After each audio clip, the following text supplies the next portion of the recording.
देखिए, यदि आपकी ज़मीन का दाखिल खारिज नहीं हुआ है और आप प्रॉपर्टी बेचना चाह रहे हैं वो, तो कैसे बेचें, कोई परेशानी नहीं आएगी, पूरा तरीका बताऊंगा इसमें। और यदि आप कोई ऐसी ज़मीन खरीदना चाह रहे हैं जिसका दाखिल खारिज नहीं हुआ, तो आप कैसे खरीदें, कब आपको परेशानी नहीं होगी, और दाखिल खारिज न कराने पर क्या क्या परेशानियां आती हैं वो भी मैं आपको बताऊंगा। सारे डाउट इस पर क्लियर हो जाएंगे। इससे पहले मैं आपसे कहूँगा, यदि आपका प्रॉपर्टी से संबंधित कोई भी आप सलाह लेना चाहते हैं तो ले सकते हैं। कॉन्टैक्ट नंबर हमारा वीडियो की डिस्क्रिप्शन में आपको मिल जाएगा। आते हैं अपने टॉपिक पर। देखिए दोस्तों, सबसे पहले मैं आपको बताऊं, क्या आप बिना दाखिल खारिज की ज़मीन बेच सकते हैं? तो जी हाँ, बिल्कुल बेच सकते हैं। कोई भी आपको ज़मीन बेचने से नहीं रोक सकता है, ना ही रजिस्ट्रार आपको ज़मीन बेचने से रोक सकते हैं। क्यों नहीं रोक सकते? देखिए, सबसे पहले तो दाखिल खारिज जो प्रक्रिया है, एक रेवेन्यू प्रक्रिया है, और ये जो है वित्तीय प्रक्रिया है, वित्तीय कार्यों के लिए इसका यूज होता है। सुप्रीम कोर्ट ने कई मामलों में डिसीजन दिया कि दाखिल खारिज कब्जा को नहीं दर्शाता, ये एक वित्तीय प्रक्रिया है। तो दाखिल खारिज कोई बहुत बड़ी चीज़ नहीं है, ठीक है। उदाहरण के तौर पे मैं आपको थोड़ा सा उदाहरण दे दूं दोस्तों। जैसे मान लीजिए, हमने कोई ज़मीन खरीदी है, ए व्यक्ति ने, मान लीजिए मेरा नाम ए है, हमने कोई व्यक्ति किसी व्यक्ति से ज़मीन खरीदी है। ज़मीन बिल्कुल सही है, ठीक है। खरीद ली, रजिस्ट्री करा ली आज हमने, 1 तारीख को, 1 जनवरी को। अब मान लीजिए मैंने भाई दाखिल खारिज नहीं करवाया लापरवाही से, ठीक है। और कोई भी ज़मीन में लफड़ा नहीं है, किसी भी प्रकार का कोई इसमें केस भी नहीं चल रहा है, और मैंने दाखिल खारिज नहीं करवा पाया, तो मैं रजिस्ट्री के आधार पर आपको बेच सकता हूँ। मान लीजिए आप वीडियो देख रहे हैं, आप भी व्यक्ति हैं, तो मैं आपको बेच सकता हूँ। कोई भी इसमें रुकावट नहीं, कोई में इसमें दिक्कत नहीं। आप चाहे तो आपका दाखिल खारिज भी होगा, ठीक है। दाखिल खारिज होगा। दाखिल खारिज में आदेश ये होगा कि जो मैंने खरीदी, कि ए ने सी से खरीदी थी और मैंने आपको बेची, वो भी एक ही दाखिल खारिज के आदेश में सारे स्पष्ट पूरा विवरण दे दिया जाएगा कि भाई ए व्यक्ति ने उसने खरीदी, ए से फिर बी ने खरीदी, ठीक है। एक ही दाखिल खारिज कर दिया जाएगा। दाखिल खारिज हो सकता है, कोई दिक्कत नहीं। दूसरी बात, मान लीजिए मान लीजिए हमने किसी व्यक्ति से ज़मीन खरीदी, उसने भी दाखिल खारिज नहीं करवाया था, हमने भी दाखिल खारिज नहीं करवाया, रजिस्ट्री करा ली, फिर भी हम आपको रजिस्ट्री कर सकते, वो ज़मीन बेच सकते हैं। कोई भी दिक्कत नहीं होगी। रजिस्ट्रार भी रजिस्ट्री करने से मना नहीं कर सकते, क्योंकि जो रजिस्ट्री होती है उसी दिन स्वामित्व चेंज हो जाता है। तो रजिस्ट्री से, यानी कि स्वामित्व से स्वामित्व दिया जाता है, रजिस्ट्री से रजिस्ट्री हो सकती है, ठीक। बशर्ते आप ये देख लें भाई इस पर कोई केस वगैरह तो नहीं चल रहा है। अब देखिए, ये मैंने आपको इसलिए बताया है कि यदि आपकी कोई ज़मीन दाखिल खारिज नहीं है, आप बेचना चाह रहे हैं, तो मैंने आपको ये कानून बना दिया कि आप बेच सकते हैं भाई, को बेझिझक, ठीक है। अब कई लोग आपकी ज़मीनें खरीदने से डरेंगे। वो आपसे एक ही प्रश्न पूछेंगे कि दाखिल खारिज आपने क्यों नहीं करवाया, क्या मकसद है, क्या इसमें कोई विवाद है।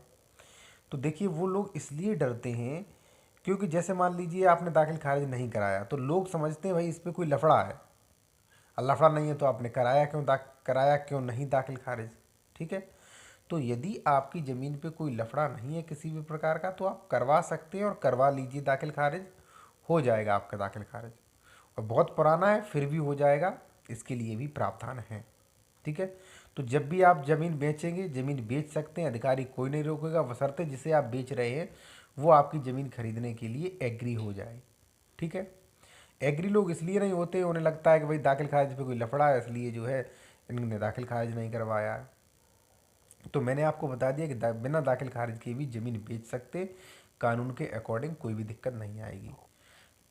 दूसरा दोस्तों, एक क्वेश्चन है कि यदि आप बिना दाखिल खारिज वाली ज़मीन खरीद रहे हैं तो कैसे खरीदें। देखिए, बिना दाखिल खारिज वाली ज़मीन आप खरीद सकते हैं, ज़रूरी नहीं कि वो विवादित ज़मीन हो। इसके लिए आपको चेक करना है कि जो ज़मीन खरीदी गई है, जैसे मान लीजिए कोई ज़मीन आप खरीद रहे हैं, उसका दाखिल खारिज नहीं हुआ, तो ये पता करिए कि दाखिल खारिज किस वजह से हुआ नहीं, कि उन्होंने करवाया नहीं, ये सटीक पता लगाइए आप। जैसे मैं आपको बता दूं कि आपने मुझसे ज़मीन खरीदी, ए व्यक्ति से, मेरा नाम ए है, आपका बी है, आपने मुझसे ज़मीन खरीदी। अब आपने, एक तो हो सकता है लापरवाही से न करवाया हो, आपने नहीं करवाया, एक हो सकता हो कि कोई लफड़ा हो। तो यदि आप कोई दाखिल खारिज बिना ज़मीन खरीद रहे हैं जिसका दाखिल खारिज नहीं है, उसका आप ये सटीक पता लगाएं कि उस पे कोई विवाद तो नहीं है, विवाद की वजह से दाखिल खारिज रुका है, या मान लीजिए जो प्रॉपर्टी बेच रहा है उसने करवाया ही नहीं लापरवाही से। ठीक है, अगर कोई विवाद है तो वो आपको पता चल जाएगा, तहसील से पता चल जाएगा, या मान लीजिए आप ऑनलाइन भी चेक कर सकते हैं। ठीक है, तो दोनों ही चीज़ें हैं।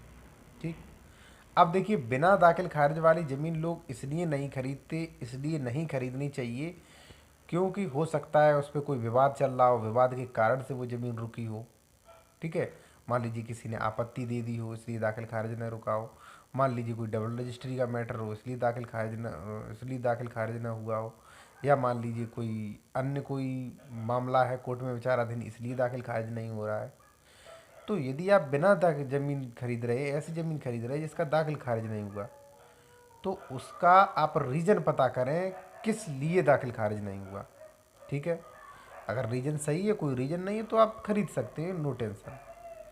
अब मैं दोस्तों आपको ये बताऊंगा कि दाखिल खारिज नहीं करवाया किसी ज़मीन का तो भविष्य में परेशानियां क्या आएंगी आपको। देखिए सबसे पहले परेशानी जो है वो ये आएगी, जैसे मान लीजिए आपने 2 बीघा ज़मीन खरीदी, पहले मैं कृषि का बता देता हूँ फिर मैं प्लॉट वगैरह का बताऊंगा। मान लीजिए 2 बीघा ज़मीन खरीदी, आपने मुझसे खरीद ली। अब देखिए क्या होगा, हमने तो ज़मीन आपको बेच दी, अब आपने रजिस्ट्री करा ली, दाखिल खारिज नहीं कराओगे तो खतौनी मेरे नाम ही शो होगी, मेरे नाम ही निकलेगी। तो हो सकता है मैं वही खतौनी दिखा के उसका दुरुपयोग करके किसी दूसरे को दिखाऊं, देखिए मेरे नाम खतौनी, मेरे नाम ये ज़मीन आप खरीद लीजिए। हो सकता है किसी दूसरे को बेच दूं, तीसरे को बेच दूं, तो ये डबल रजिस्ट्री वाला फ्रॉड होगा, क्योंकि वो ज़मीन दाखिल खारिज नहीं हुई तो खतौनी उसके नाम आएगी। इसके अलावा मान लीजिए ए व्यक्ति सही है, जिसने खरीदी थी वो सही है, वो एक्सपायर हो गया, आपने दाखिल खारिज नहीं करवाया, तो वो ज़मीन जो है वो उसके बच्चों के नाम फोती हो जाएगी, उत्तराधिकार के रूप में बच्चों को मिल जाएगी। बच्चे भाई हो सकता है बेच दें, हो सकता नहीं, ज़्यादातर बेच देते। तो जो खरीदेगा वो आपसे कहेगा भाई हटो, फिर आप कोर्ट जाएंगे, उसकी रजिस्ट्री कैंसिल करवाएंगे, हालांकि जीत आपकी रहेगी लेकिन आपको कोर्ट जाना पड़ेगा, उसकी रजिस्ट्री कैंसिल करवाओ, उसका दाखिल खारिज रुकवाओ, उसका दाखिल खारिज रजिस्ट्रेशन करवाओ। तो ऐसी परेशानियां आती रहती हैं। ठीक है, क्योंकि भाई ज़मीन जो है, और आप मेड़बंदी, बंटवारा, ये संबंधी केस भी नहीं कर सकते क्योंकि आपका खतौनी में नाम दर्ज नहीं, तो एसडीएम करेगा नहीं। ठीक है जी। दूसरी बात दोस्तों है, अब आए प्लॉट के संबंध में। तो प्लॉट के संबंध में देखिए आपको मेड़बंदी या बंटवारा तो कराना नहीं होता है। प्लॉट के संबंध में अक्सर ये होता है कि यदि आपने दाखिल खारिज नहीं करवाया तो वो ज़मीन उसी व्यक्ति के नाम बनी रहेगी और वो दोबारा वही प्लॉट किसी को सेल कर सकता है, फिर आप उसकी रजिस्ट्री कैंसिल कराओ। या हो सकता है वो व्यक्ति मर जाए जिससे खरीदी थी, उसके बच्चे नालायक निकलें और वो किसी दूसरे को प्रॉपर्टी बेच दे, फिर आप उसकी रजिस्ट्री कैंसिल करवाओ।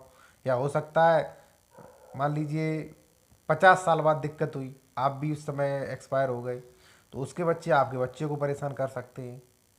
तो इन कारणों से दाखिल खारिज करवा लेना चाहिए, दाखिल खारिज नहीं करवाते तो ये परेशानियां आपको आ जाती हैं। दोस्तों अगर वीडियो अच्छा लगा तो वीडियो को लाइक करें, चैनल को सब्सक्राइब करें, और आप बेल आइकन दबा सकते हैं जिससे आने वाले वीडियो आपको नोटिफिकेशन मिल सके। धन्यवाद।